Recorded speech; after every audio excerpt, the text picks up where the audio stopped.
નમસ્કાર મિત્રો, આજના સૌથી અગત્યના સૌથી મોટા તમામ ગુજરાતી મિત્રો, તમામ ખેડૂત મિત્રો માટે આજના સૌથી ઇમ્પોર્ટન્ટ સમાચાર. ગુજરાતમાં હમણાં ધબધબાટી બોલી રહી છે. ઘણી જગ્યાએ ખૂબ સારામાં સારો વરસાદ 22 13 ઇંચ વરસાદ પડી ગયો છે મિત્રો. શાળા કોલેજો પણ બંધ કરી નાખવામાં આવી છે. બંધ કરવાની મોટી જાહેરાત કરી છે. આજે ક્યાં ક્યાં વરસાદ પડશે લાઈવ મેપ દ્વારા મિત્રો જણાવીશું. કયા કયા વિસ્તારની અંદર આગાહી છે. મુંબઈની અંદર પણ અત્યારે ધબધબાટી બોલાઈ રહી છે. ત્યારે મિત્રો આ સાથે ખેડૂતો માટે પણ એક બિગ અનાઉન્સ પારણા કાર્યક્રમ જાહેર કરી નાખવામાં આવ્યો છે. તમામ ખેડૂત મિત્રોને આમંત્રણ આપવામાં આવ્યું છે. જેતપુર ખાતે ખેડૂત ભાઈઓ ઉપવાસ આંદોલનમાં બેઠા છે. હવે એણે પારણા કાર્યક્રમ યોજ્યો છે. ક્યારે યોજ્યો છે, કઈ તારીખ છે, મોટી જાહેરાત કરવામાં આવી છે. એના વિશેના સમાચાર આપવાના છે ખેડૂત મિત્રો માટે. આજના ખૂબ અગત્યના સમાચાર. પુનર્વસુ નક્ષત્રની આજથી શરૂઆત થઈ ગઈ છે. તો એ નક્ષત્રની તમામ ડિટેલ, બસ ડ્રાઈવર અને કંડક્ટરની ભરતી આવી ગઈ છે. એના વિશેના સમાચાર. તો ખેડૂત મિત્રો, કૃષિ મંત્રી જીતુભાઈ વાઘાણીએ પરિપત્ર જાહેર કરી નાખ્યો છે. વીજળીના થાંભલા નાખવા બાબતે, વીજ પોલ નાખવા બાબતે ખેડૂત મિત્રો માટે પરિપત્ર જાહેર થઈ ગયો છે. એના વિશેના સમાચાર. રામ મંદિર પછી હવે બદ્રીનાથમાં પણ ચોરી થઈ ગઈ. સૌથી મોટા આજના લેટેસ્ટ સમાચાર. હવે મિત્રો તમારે ફરજિયાત સ્માર્ટ મીટર નાખવું પડશે. મોટો નિર્ણય કોર્ટ દ્વારા આપવામાં આવ્યો છે. એના વિશેના મિત્રો સમાચાર આપીશું. તો પશુપાલકો જલ્દી કરજો. સૌથી મોટા સમાચાર. તારીખ જતી રહે એ પહેલાં અરજી કરી દેજો. શેમાં અરજી કરવાની છે, કઈ સહાય છે, બધી માહિતી આજના વિડીયોની અંદર આપવાના છે. તો મિત્રો આ સાથે રેલવે યાત્રીઓ માટે એક બિગ એનાઉન્સમેન્ટ. હવે મિત્રો મોટો ફેરફાર થઈ ગયો છે. ભારે દંડ કરવામાં આવશે. તો રેલવે યાત્રીઓ માટે સાથે ફાસ્ટેગમાં ડિજિટલાઇઝેશન કરવામાં આવ્યું છે. વાહન ચાલકો માટે ટોલ પાસને લઈને મોટો ફેરફાર થયો છે. એસટી બસના ડ્રાઈવરો માટે કડકમાં કડક નિર્ણય જાહેર થઈ ગયો છે. એના વિશેના સમાચાર આપીશું. તો તમામ ખેડૂત મિત્રો માટે તો આજના ખૂબ અગત્યના સમાચાર રહેવાના છે. ભાવ ભર્યું આમંત્રણ રહેવાનું છે. અને હવામાન વિભાગની આગાહી મુજબ મિત્રો આજે પણ ભારે વરસાદ પડવાનો છે. આજે શાળા કોલેજો બંધ કરી નાખવામાં આવી છે. અનેક લોકો તણાયા છે. અનેક રસ્તાઓ બંધ થઈ ગયા છે. તો સાવચેત રહેજો. હજી પણ આવનારા 2-3 દિવસ ખૂબ ભારે આગાહી કરવામાં આવી છે. તો આજના વિડીયોમાં તમામ માહિતી આપીશું. પણ એ પહેલાં જે મિત્રો નવા હોય આપણી ખેડૂત દુનિયા ચેનલને ફટાફટ સબસ્ક્રાઈબ કરી લેજો. તો નમસ્કાર મિત્રો, ખેડૂત મિત્રો માટે આજે સૌથી ઇમ્પોર્ટન્ટ સમાચાર. ગુજરાત સરકાર દ્વારા પરિપત્ર જાહેર કરી નાખવામાં આવ્યો છે. શું પરિપત્ર છે? વીજ પોલના થાંભલાને લઈને આ પરિપત્ર છે. બધી બાબત તમને જણાવું છું. સાથે મિત્રો પારણા કાર્યક્રમ શું છે, ક્યારે કેટલા વાગે છે, ખેડૂત મિત્રોને ક્યારે પહોંચવાનું છે, એ તમામ કાર્યક્રમ વિશે પણ જણાવીશું. પણ એની પહેલાં ગુજરાતમાં અત્યારે જે ધબધબાટી બોલાઈ રહી છે, વરસાદને લઈને મિત્રો ભારે વરસાદ પડી રહ્યો છે. શાળા કોલેજો પણ બંધ કરવાનો આદેશ આપી દીધો છે. તો મિત્રો ક્યાં કેટલો વરસાદ પડી રહ્યો છે એના વિશેની લાઈવ અપડેટ તમામ મિત્રોને મેપ દ્વારા બતાવી દઉં. છેલ્લા 24 કલાકની અંદર 164 તાલુકામાં વરસાદ પડ્યો. એટલે ગઈકાલે 5 તારીખ હતી. 5 તારીખે 164 તાલુકામાં વરસાદ પડ્યો. એમાં સૌથી વધુ અમરેલી જિલ્લાનો જે રાજુલા તાલુકો છે એમાં 10.79 ઇંચ વરસાદ, એટલે કે 11 ઇંચ વરસાદ પડી ગયો છે. ત્યાર પછી અમરેલીના ધારી, ખાંભા, સાવરકુંડલા, જાફરાબાદ આ બધાની અંદર 4 ઇંચથી લઈને 9 ઇંચ વરસાદ પડી ગયો છે. એટલે ગઈકાલે અમરેલી જિલ્લાનો વારો પાડ્યો હતો. એટલે અમરેલીની અંદર મિત્રો સારામાં સારો વરસાદ પડી ગયો હતો. એનો લાઈવ ડેટા પણ તમામ મિત્રોને એકવાર બતાવી દઉં એટલે ખબર પડી જાય. આ મિત્રો આજની તારીખ છે 6/7/2026 અને છેલ્લા 24 કલાક એટલે કે 5 તારીખે ક્યાં વરસાદ પડ્યો હતો.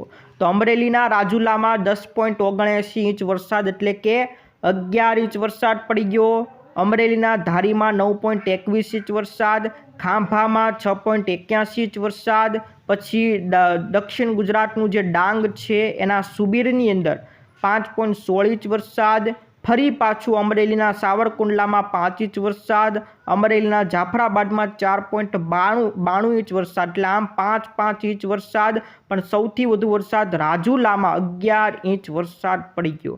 આમ અમરેલી જિલ્લાનો ગઈકાલે વારો પડ્યો હતો, એટલે કે સૌરાષ્ટ્રના અમરેલીની અંદર ગઈકાલે વારો પડ્યો હતો. આજે સવારની અપડેટ બતાવી દઉં. સવારે 6 વાગ્યાથી લઈને 10 વાગ્યા સુધી ક્યાં કેટલો વરસાદ પડી ગયો. તો એટલો બધો ખાસ વરસાદ આ 4 કલાકમાં પડ્યો નથી. સવારમાં વલસાડના ધરમપુરમાં 0.47 ઇંચ વરસાદ, ત્યાર પછી વલસાડના કપરાડામાં 0.31 ઇંચ વરસાદ. એટલે કે અત્યારે સવારમાં વલસાડ, નવસારી, ડાંગ એ બધા વિસ્તારમાં વરસાદ જોવા મળ્યો છે, પણ એવો ખાસ વરસાદ પડ્યો નથી. આ સવારની અપડેટ હતી. ત્યારે મિત્રો આવનારા 3 કલાકની અંદર ક્યાં વરસાદ પડશે એનો ગુજરાતના હવામાન વિભાગે પોતાનો મેપ જાહેર કર્યો છે. 10 વાગ્યા મેપ જાહેર કર્યો હતો, અને હવે આવનારા 3 કલાક ક્યાં વિસ્તારને રેડ એલર્ટ આપ્યું છે અને કયા વિસ્તારને ઓરેન્જ એલર્ટ છે. તો સૌથી પહેલાં મિત્રો જોઈ લો ભાવનગરનો આ બાજુનો જે વિસ્તાર છે એ ભાવનગર, અમરેલી, ગીર સોમનાથ, જુનાગઢ આ વિસ્તારની અંદર રેડ એલર્ટ છે. ત્યાર પછી સુરત, નવસારી, વલસાડ અને ડાંગ આ વિસ્તારમાં પણ રેડ એલર્ટ આપવામાં આવ્યું છે. પછી બોટાદનો વિસ્તાર, રાજકોટનો વિસ્તાર, પોરબંદરમાં ઓરેન્જ એલર્ટ છે, અને ભરૂચ, નર્મદા, તાપીની અંદર પણ ઓરેન્જ એલર્ટ આપવામાં આવ્યું છે. એટલે દક્ષિણ ગુજરાત અને દક્ષિણ સૌરાષ્ટ્રના વિસ્તારમાં ધબધબાટી બોલાવશે. બાકી ઓવરઓલ ગુજરાત તમામમાં યલો એલર્ટ, એટલે કે ત્યાં પણ સારામાં સારો વરસાદ આજની તારીખમાં પડશે. આ લેટેસ્ટ આગાહી આપવામાં આવી છે. ગઈકાલનો મિત્રો ભારતના હવામાન વિભાગે જે મેપ જાહેર કર્યો હતો એનો ડેટા પણ તમે જોઈ શકો છો. અમરેલીના જે રાજુલા, ખાંભા, સાવરકુંડલા બાજુ લાલ ટપકા તમને જોવા મળશે. એટલે ત્યાં ખૂબ સારામાં સારો વરસાદ ગઈકાલે 11 ઇંચ વરસાદ પડી ગયો છે. એટલે સૌરાષ્ટ્રના દક્ષિણ વિસ્તારમાં ગઈકાલે સારો વરસાદ પડી ગયો. બાકી મિત્રો ઓવરઓલ ભારતની અંદર મુંબઈ બાજુના વિસ્તારમાં ધબધબાટી બોલાવી દીધી, તમે આ જોઈ શકો છો. અને આખો આ પટ્ટો છે કે જે મુંબઈથી લઈને કેરળ સુધી જાય એ બધા જગ્યાએ અત્યારે ભારેના ભારે ધબધબાટી બોલાવે છે. જો કે મિત્રો આખા ભારતમાં તમે આ મેપ જોઈ શકો છો, પરંતુ લાલ અને ઓરેન્જ ટપકા છે ત્યાં સૌથી ભારે વરસાદ પડી રહ્યા છે. ત્યારે મિત્રો આજે આખા દિવસ દરમિયાન ક્યાં વરસાદ પડશે એનો લાઈવ વિન્ડી એપ્લિકેશન દ્વારા મેપ આવ્યો છે. એ મેપ બતાવી દઉં તો અહીંયા મિત્રો ભારેમાં ભારે મુંબઈ બાજુના વિસ્તારમાં સિસ્ટમ તમે સક્રિય જોઈ શકો છો. એને કારણે આપણું દક્ષિણ ગુજરાત, જેમાં સુરત, નવસારી, તાપી, વલસાડ આ બધા વિસ્તારમાં આજે સારામાં સારો વરસાદ પડશે. આપણો સૌરાષ્ટ્રનો નીચેનો ભાગ, જેમાં મિત્રો અમરેલી આવી જાય, ભાવનગર આવી જાય, ગીર સોમનાથ, જુનાગઢ ત્યાં પણ સારો વરસાદ, રાજકોટ બાજુ પણ સારો વરસાદ, અમદાવાદ, ગાંધીનગર બાજુ પણ સારામાં સારો વરસાદ, અને ઉત્તર ગુજરાતના જે વિસ્તારો છે ત્યાં પણ આજે સારો વરસાદ પડશે. તો ઓવરઓલ આપણું જે ઉત્તર ગુજરાત, મધ્ય ગુજરાત, દક્ષિણ ગુજરાત અને સૌરાષ્ટ્રનો દક્ષિણનો ભાગ આ વિસ્તારમાં આજે સારામાં સારો વરસાદ આખા દિવસ દરમિયાન પડવાનો છે. ત્યારે મિત્રો આજની ગઈકાલે જે વરસાદ પડ્યો હતો એને ધ્યાને રાખીને અમરેલી જિલ્લામાં શાળા, કોલેજો બધું બંધ કરી નાખવામાં આવ્યું છે. શિક્ષણ વિભાગે નિર્ણય કર્યો છે કે શહેરની ગ્રામ્ય અને જેટલી પણ તમામ શાળા કોલેજો હોય બધામાં આજે રજા રહેશે. આજે 6 તારીખ છે. આજે 6 તારીખે સોમવારે રજા જાહેર કરી નાખવામાં આવી છે. ખાલી અમરેલીમાં નહીં, બાકી સાવરકુંડલા, રાજુલા, જાફરાબાદ, ધારી, ખાંભા આ બધાની શાળાઓમાં રજા જાહેર કરી નાખવામાં આવી છે. તો મિત્રો શાળાઓની અંદર આજે રજા રહેવાની છે. સૌથી મોટા આજના સમાચાર હતા. ત્યારે મિત્રો હવે આવી જે ખેડૂતો માટેના વિગતવાર સમાચાર. તો ખેડૂતો મિત્રો પારણા કાર્યક્રમ યોજી નાખ્યો છે. જેતપર ગામે જે અમરણાંત ઉપવાસ આંદોલન 18 દિવસથી ચાલી રહ્યું છે, ત્યારે હવે પારણા કાર્યક્રમ જાહેર કરવામાં આવ્યો છે. કઈ તારીખે છે જણાવું એની પહેલાં બતાવી દઉં કે આ કાર્યક્રમની અંદર જે ખેડૂત આગેવાન હતા નેહુલ અમૃતિયા, એની તબિયત લથડી ગઈ છે અને એને તાત્કાલિક હોસ્પિટલમાં ખસેડવામાં આવ્યા છે. અને આ બધી ગંભીરતાને ધ્યાને રાખીને હવે પારણા કાર્યક્રમ યોજવામાં આવ્યો છે. કઈ તારીખે પારણા કાર્યક્રમ રહેવાનો છે? બધા ખેડૂત મિત્રોને, ગુજરાતના તમામ ખેડૂત મિત્રોને ભાવભર્યું આમંત્રણ આપવામાં આવ્યું છે.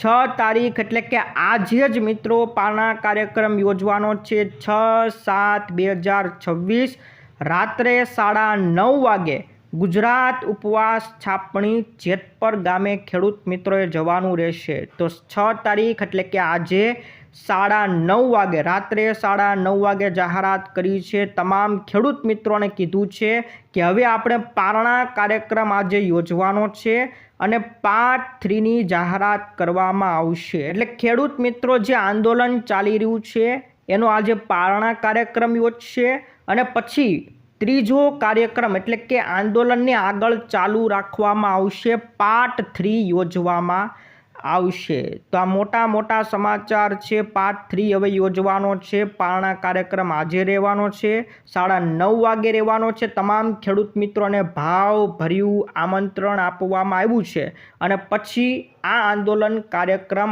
આગળ રાબેતા મુજબ ચાલુ રાખવામાં આવશે. તો તમામ ખેડૂત મિત્રો કોણ જવાનું છે નીચે કોમેન્ટ જરૂરથી કરજો. આ બાજુ મિત્રો સરકારે પરિપત્ર જાહેર કરી નાખ્યો છે. વીજ પોલને લઈને સરકારે જે જાહેરાત કરી હતી કે હવે જંત્રી નહીં પણ પ્રવર્તમાન બજાર ભાવના ડબલ રૂપિયા ખેડૂતોને વળતર રૂપિયા આપવામાં આવશે, એની જાહેરાત જીતુભાઈ વાઘાણીએ કરી હતી.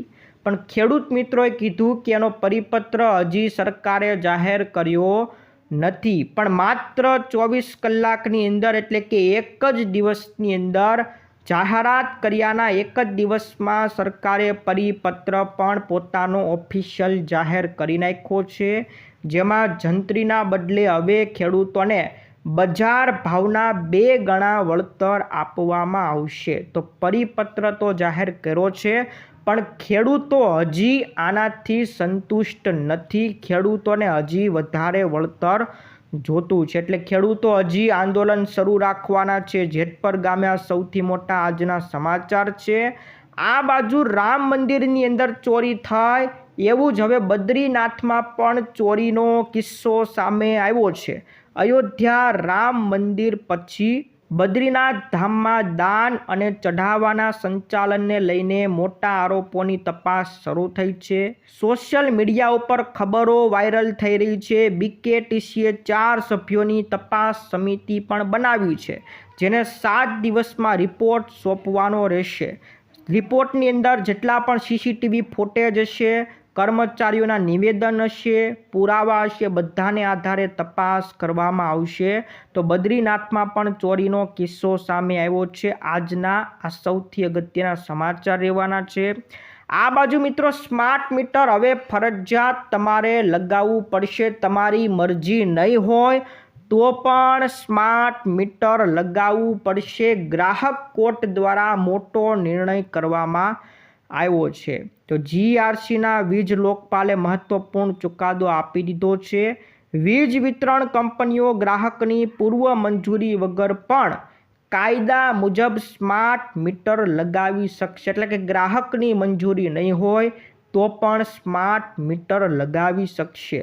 માત્ર વિરોધના આધારે જૂના મીટર ન કાઢવા એવી માંગ ચાલશે નહીં. એટલે હવે જો તમે કોર્ટની અંદર ગ્રાહક કોર્ટમાં જ આ કેસ કરેલો હતો અને એ કેસને જ ફગાવી દીધો છે અને કહી દીધું છે કે હવે વીજ કંપની ગ્રાહકની મંજૂરી વિના કાયદા મુજબ સ્માર્ટ મીટર લગાવી શકશે, તમે એનો વિરોધ કરી શકશો નહીં. તો સૌથી મોટા અત્યાર સુધીના સ્માર્ટ મીટરને લઈને સમાચાર આવી ગયા છે. ત્યાર પછી મિત્રો પશુપાલકો માટે મોટા સમાચાર છે. જલ્દી કરજો, અરજી કરવાની તારીખ છે, છેલ્લી તારીખ આવી ગઈ છે. કઈ યોજનાની સહાયની જાહેરાત કરવામાં આવી છે એની પૂરી ડિટેલ આપી દઉં તો પશુપાલકો, જો તમારી પાસે ગાય કે ભેંસ વર્ગના પશુઓ હોય અને એના નિભાવ ખર્ચ માટે સહાય જોતી હોય, એટલે કે પશુઓને સાચવવા માટે, એને પાળવા માટેનો જે ખર્ચો, નિભાવ ખર્ચ માટે સહાય જોતી હોય તો આઈ ખેડૂત પોર્ટલ 2.0 ઉપર અરજી પ્રક્રિયા શરૂ છે. એપ્રિલ 2026થી જૂન સુધીની આ સહાય હતી, પણ હજી અરજી શરૂ છે ને આવનારી 15 જુલાઈ સુધી તમે અરજી કરી શકશો. એટલે કે આ જુલાઈ મહિનાની 15 તારીખ છેલ્લી તારીખ છે, ત્યાં સુધી તમારી અરજી સ્વીકારવામાં આવશે. તો જે પશુપાલકો પશુઓના નિભાવ ખર્ચ માટે સહાય જોતી હોય તો એમના માટેની આ સહાય છે. આ અરજી તમે ઓનલાઈન કરી નાખો એટલે તમારું કામ થઈ ગયું એવું માનતા નહીં. ઓનલાઈન અરજી થઈ જાય એટલે તમારી અરજીની પ્રિન્ટ કાઢવાની છે અને જેટલા પણ જરૂરી પુરાવા એમાં લખ્યા હોય એ પુરાવા તમારે જોડવાના છે. અને આ બધી અરજી અને પુરાવા લઈને તમારે પશુપાલન નિયામક શ્રી જિલ્લા પંચાયત કચેરીમાં તમારે એ પુરાવા મોકલવાના રહેશે. જો ખાલી ઓનલાઈન અરજી કરીને બેસી રહેશો તો તમારી અરજીને રદ કરી નાખવામાં આવશે. એટલે તમે ઓનલાઈન અરજી કરી નાખો, પછી અરજીની પ્રિન્ટ કાઢવાની. એ પ્રિન્ટ કાઢ્યા બાદ એમાં જેટલા પણ પુરાવા લખ્યા હોય બધા પુરાવા તમારે પાછળ જોડવાના છે અને પછી તમારી જે પંચાયતની કચેરી હોય ત્યાં આ બધા પુરાવા અને અરજી મોકલવાની રહેશે. તો જ તમારી અરજી માન્ય ગણવામાં આવશે. એટલે આ પશુપાલકો નોટ કરજો. 15 જુલાઈ છેલ્લી તારીખ છે. આઈ ખેડૂત પોર્ટલ ઉપર જઈને અરજી તમારે કરવાની રહેશે. ત્યાર પછીના મિત્રો સમાચાર ઉપર નજર કરી નાખીએ તો હવે બસ ડ્રાઈવરની, કંડક્ટરની ભરતી જાહેર કરવામાં આવી છે. જે બહેનો અને જે ભાઈઓએ કંડક્ટર અને ડ્રાઈવરની ભરતીમાં ભાગ લેવો હોય તો પ્રક્રિયા શરૂ કરી નાખવામાં આવી છે. ધોરણ 12 પાસ તમે હોય તો તમે અરજી કરી શકશો. 5 જુલાઈ સુધી અરજી કરવાની છેલ્લી તારીખ છે. અરજી તમારે ઓજસ પોર્ટલ ઉપર જઈને ઓનલાઈન પણ કરી શકશો. ઓનલાઈન અરજી શરૂ છે તો 5 જુલાઈ સુધી ઓજસ પોર્ટલ ઉપર જઈને અરજી કરવાની રહેશે. એમાં કંડક્ટર અને ડ્રાઈવર બંને માટે 100 ગુણની પરીક્ષા છે. પણ કંડક્ટરની અંદર OMR આધારિત, એટલે કે OMR ટપકાવાળી તમારે આખી પરીક્ષા દેવાની છે. અને ડ્રાઈવર માટે તમારે 40% લેખિત આવશે અને 60% તમારે ડ્રાઇવિંગ ટેસ્ટ આપવો પડશે. એટલે એમાં ડ્રાઇવિંગ ટેસ્ટ પણ તમારે આપવો પડશે. તો સૌથી મોટી ભરતી, તમારા જેટલા પણ મિત્રો હોય એને આ સમાચાર મોકલી દેજો. હવે મિત્રો વરસાદને લઈને બીજા સમાચાર. આજથી પુનર્વસુ નક્ષત્રની શરૂઆત થઈ ચૂકી છે. 6 જુલાઈ એટલે કે આજે પુનર્વસુ નક્ષત્ર બેસી ગયું છે. આ નક્ષત્રનું વાહન અશ્વ એટલે કે ઘોડો છે. ઘોડા સાથે પુનર્વસુ નક્ષત્ર આજથી બેસી ગયું છે. સૌથી મોટા સમાચાર. અને જ્યોતિષોના માનવા મુજબ આ નક્ષત્ર ખેડૂતો માટે ખૂબ સારું નક્ષત્ર ગણવામાં આવે છે, કારણ કે વાવણી લાયક વરસાદ આમાં ખૂબ સારો થતો હોય છે. આ નક્ષત્રમાં જે વરસાદ પડતો હોય એ ખેડૂતોના પાક માટે સારો વાવણી લાયક વરસાદ ગણવામાં આવે છે. તો પુનર્વસુ નક્ષત્ર આજે 6 જુલાઈથી બેસી ગયું છે. ઘોડાના વાહન સાથે આ નક્ષત્ર આવી ગયું છે અને 20 જુલાઈ સુધી આ નક્ષત્ર ચાલુ રહેશે. તો ખેડૂતો માટે, ગુજરાતીઓ માટે અગત્યના સમાચાર હતા. હવે મિત્રો રેલવે યાત્રીઓ માટે એક અગત્યના સમાચાર છે. 1 જુલાઈથી રેલવેએ એક મોટો ફેરફાર અને ભારે દંડ લાગુ કરી દીધો છે. રેલવે યાત્રીઓ, હવે તમે જો ટિકિટ વગર ચડતા પકડાશો તો હવે તમારા ઉપર ડબલ દંડ કરવામાં આવશે. અત્યાર સુધી 500 રૂપિયાનો દંડ લેવામાં આવતો હતો, પણ હવે ભારે દંડ લેવામાં આવશે. સૌથી મોટા આજના સમાચાર છે. પહેલી જુલાઈની તારીખ હતી કે 1 જુલાઈથી આ નવો નિયમ લાગુ થશે તો લાગુ થઈ ગયો હશે. અને એ પણ જણાવી દઉં કે આની રાષ્ટ્રપતિ દ્વારા પણ મંજૂરી આપી દેવામાં આવી છે. એટલે રેલવેની અંદર હવે દંડ વધુ લેવામાં આવશે ટિકિટ વગર તમે પકડાણા તો. એટલે રેલવે યાત્રીઓ ટિકિટ વગર હવે ચડતા નહીં. આ સૌથી મોટા આજના સમાચાર છે. વાહન ચાલકો માટે મોટા સમાચાર, અને એમાં પણ ખાસ કરીને ટોલ નાકાની નજીક રહેતા જે લોકો છે એમના માટે આ ખૂબ મહત્ત્વના સમાચાર છે કે વારંવાર એને ટોલ નાકા પસાર કરવા પડતા હોય. એ માટે થોડા મહિનાઓ પહેલાં સરકારે એક ટોલ પાસ લાગુ કર્યો હતો કે 350 રૂપિયામાં 1 વર્ષ તમે મફતમાં ટોલ નાકે ગમે એટલી વાર જઈ શકશો. તો એ ટોલ પાસ 350 રૂપિયાનો નક્કી કર્યો હતો. પણ હવે એવા મોટા સમાચાર મળ્યા છે કે આ ટોલ પાસને ડિજિટલ કરવામાં આવશે. એટલે કે હવે તમારે પાસ લઈને સાથે ફરવાનું નથી, પાસ દેખાડવાની જરૂર નથી.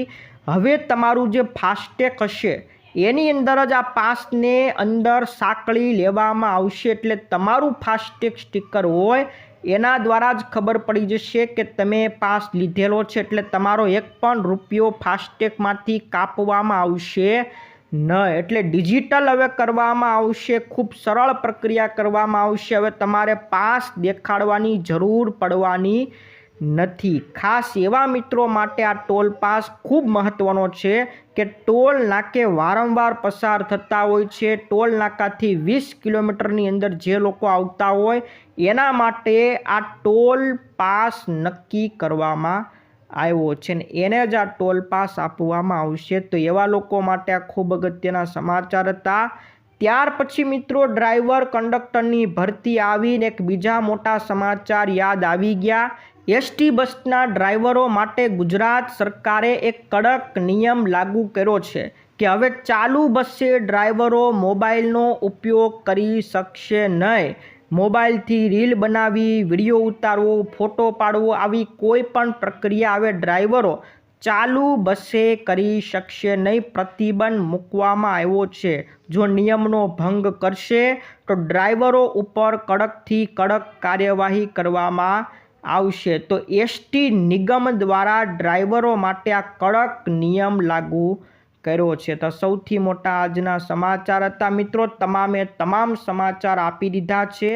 આજે મિત્રો ખેડૂત પારણા કાર્યક્રમ યોજાવાનો છે. કેટલા ખેડૂત મિત્રો જવાના છે નીચે કોમેન્ટ જરૂરથી કરજો. અને મિત્રો હવે રોજે રોજ આપણે વરસાદને લઈને પણ સમાચાર આપવાના છે. તો જોતા રહેજો આપણી ખેડૂત દુનિયા ચેનલને. આજ માટે વિદાય લઈએ છીએ. ફરી મળીશું આવતા વિડીયોમાં. જય જવાન, જય કિસાન.